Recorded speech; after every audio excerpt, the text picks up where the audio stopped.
પાર્ટીએ કરી છે 8 બેઠકોની માંગ।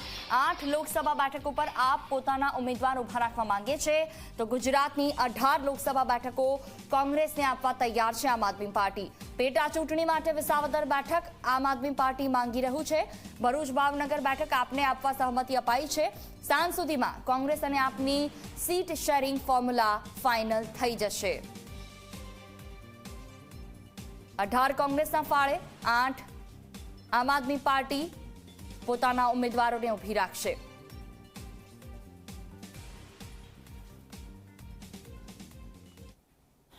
અમે સ્વાભાવિક છે કે 8 સીટ ઇન્ડિયા એલાયન્સમાં ગુજરાતમાં લોકસભામાં માંગી છે। સાથે સાથે પેટા ચૂંટણીમાં સ્વાભાવિક છે કે વિસાવદર સીટ અમારી છે એટલે વિસાવદર સીટ પણ માંગી છે। બીજી 3 સીટો છે એમાંથી પણ એક સીટ અમે ડિમાન્ડ કરી છે। એટલે 2 સીટો ઉપર આપે જોયું હશે કે ભરૂચ અને ભાવનગર ઉપર સહમતિ સધાઈ રહી છે, જ્યારે અન્ય સીટો ઉપર અત્યારે વાતચીત ચાલી રહી છે અને આજે થોડા સમયમાં કદાચ લાસ્ટ મિટિંગમાં એ સીટ શેરિંગની ફોર્મ્યુલા ઉપર ફાઇનલ આવી જશે। વધુ માહિતી સાથે સંવાદદાતા હિતેન વિઠલાણી અમારી સાથે જોડાયા છે। સીધા તેમની પાસે જઈશું। જી હિતેન, આમ આદમી પાર્ટી અને કોંગ્રેસ બંને જ થોડી જ વારમાં સીટ શેરિંગ ફાઇનલ કરી દેશે।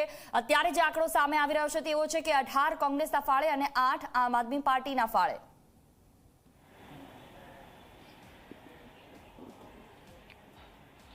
બિલકુલ, જુઓ, કુલ 30 બેઠકો ઉપર ગઠબંધન કરવાની વાત છે ગુજરાતમાં। 26 લોકસભાની બેઠક અને 4 વિધાનસભા બાય ઇલેક્શનવાળી જે બેઠકો ખાલી પડી છે તે કુલ 30 બેઠકો પર ગઠબંધન છે, જેમાંથી 8 લોકસભાની બેઠક આમ આદમી પાર્ટીએ માગી છે અને 2 વિધાનસભાની બેઠક બાય ઇલેક્શનમાં વિસાવદર સહિત માગવામાં આવી છે। એટલે કુલ 10 બેઠકોની માગણી જે છે 30માંથી 10ની માગણી આમ આદમી પાર્ટી તરફથી કરવામાં આવી છે।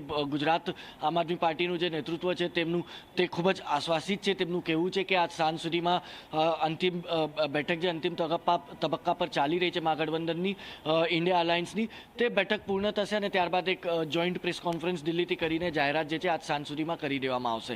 સૂત્રો પણ એ જ જણાવી રહ્યા છે કે આમ આદમી પાર્ટીએ જે હિસાબે સીટ શેરિંગનો ફોર્મ્યુલા ગઠબંધનની સામે રાખ્યો હતો, કોંગ્રેસની સામે રાખ્યો હતો ગઠબંધન માટે, તેમાં તે કન્વિન્સ કરવામાં તેમને કોંગ્રેસને કન્વિન્સ કરી લીધા છે કે ભરૂચની બેઠક પર જે વિવાદ ચાલી રહ્યો છે, ગઈકાલે જે મામલો સામે આવ્યો હતો કે ભરૂચ પર ઇન્ડિયા અલાયન્સની સહમતિ મળી ગઈ છે, ત્યારબાદ મુમતાઝ પટેલ હોય કે તેમના ભાઈ ફૈઝલ પટેલ હોય તેમની નારાજગી ખુલીને સામે આવી, તે મામલે આમ આદમી પાર્ટીનું કહેવું છે કે તે કોંગ્રેસનું ઇન્ટરનલ મેટર છે, તે કોંગ્રેસે થાળે પાડવાનો રહેશે। અગર જરૂરત પડશે તો ગઠબંધનના સાથીના નાતે ગુજરાતનું નેતૃત્વ પણ જે છે તે મુમતાઝને સમજાવવા જશે। પણ હાલ તો સમજોતો થઈ ગયો હોય ભરૂચની બેઠક પર આમ આદમી પાર્ટીએ કોંગ્રેસને કન્વિન્સ કરી લીધું હોય કે Chaitar is the best candidate રહેશે ભારતીય જનતા પાર્ટીની સામે, તેવું દેખાઈ રહ્યું છે અને તેના જ હિસાબે ક્યાંક ને ક્યાંક ખુલીને જે છે ગુજરાતનું નેતૃત્વ હવે સામે આવ્યું અને દિલ્હીથી પણ આજ સાંજ સુધીમાં જે છે તે જાહેરાત થઈ શકે તેવું મનાઈ રહ્યું છે। એટલે રાહ જોવાનું રહેશે। સાંજ સુધીમાં અલાયન્સનું જાહેરાત કરવામાં આવશે, ત્યારબાદ શું મુમતાઝ પટેલ ની નારાજગી જે છે તે ખુલીને સામે આવી હતી, ભાઈ બહેનની બંનેની નારાજગી ખુલીને સામે આવી હતી, તે આવી જ રીતે કાયમ રહેશે કે પછી તે ઠાળે પડી જાય છે તે પણ જોવાનું રહેશે। અગર નારાજગી ખુલીને સામે હશે તો શું અહેમદ પટેલનો પરિવાર ઇન્ડિપેન્ડન્ટ ઉમેદવારી નોંધાવશે કે નહીં નોંધાવે તે પણ આવનારા દિવસોમાં જોવાનું રહેશે। બિલકુલ, તમામ જાણકારી બદલ આભાર। તો ગુજરાતની 18 લોકસભા બેઠકો કોંગ્રેસે આપવા તૈયાર છે આમ આદમી પાર્ટી। 8 બેઠકો પર તે પોતાના ઉમેદવાર ઉભી રાખશે। લોકસભા અને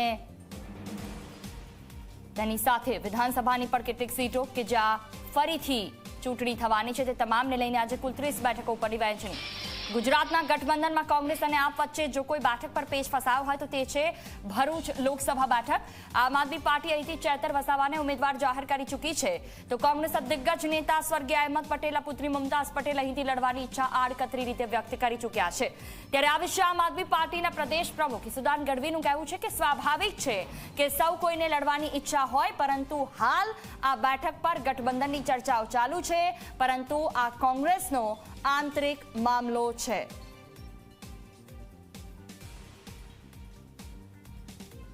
ગઠબંધનમાં આવું થાય સ્વાભાવિક છે. દરેકને પોતાને લડવાની ઈચ્છા હોય છે અને લડવાની જ્યારે ઈચ્છા હોય ત્યારે સ્વાભાવિક છે કે લાગણીઓ હોય અને એ એમની રીતે પણ કારણ કે ઘણા સમયથી ત્યાં મહેનત કરતા હોય એટલે લોકલ લીડરશિપની સ્વાભાવિક છે કે લાગણીઓ દુભાય, પરંતુ એના ઉપર પણ અમારે ચર્ચા ચાલી રહી છે અને એ ઇન્ટરનલ મામલો છે એ ગઠબંધનમાં, કારણ કે ખૂબ જ મેચ્યોરિટીથી ગઠબંધન આગળ વધી રહ્યું છે. મેં કહ્યું ને કે અરવિંદ કેજરીવાલજીને ધરપકડ સુધીના ભણકાર આ ગઠબંધન ન થાય એના માટેના પ્રયાસ થઈ રહ્યા છે. વાત કરીએ ગુજરાત રાજ્ય સંયુક્ત કર્મચારી મોરચાના ગાંધીનગર